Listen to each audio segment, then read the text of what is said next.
বন্ধুরা, আজ একটি হাতির গল্প বলবো। সে হাতিটি বনে বসে আছে। তখন সেদিকটি একটি কুকুর হেঁটে যাচ্ছে। তখন কুকুরটাকে ডাক দিয়ে বলল, তখন কুকুর বলল, কি হয়েছে বস? তখন হাতি বলছে, তুই আমার জন্য কলা দেখে আয়, কোথায় আছে, তা না হলে তোকে মেরে ফেলবো। তখন কুকুর বলতেছে, আচ্ছা ঠিক আছে।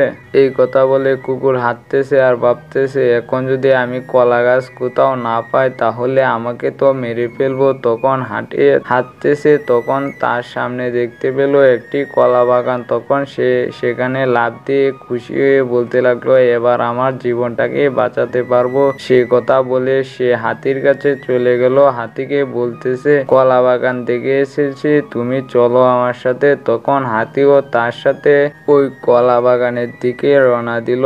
তখন সেখানে যে দেখে একটি বাঘ বসে আছে। সে বাঘের কাছে যেতেই তাকে আক্রমণ করতে শুরু করলো। তখন সেখানে হাতি আর বাঘের ঝগড়া লাগলো। তখন তারা সিংহ মামার কাছে বিচার নিয়ে গেল।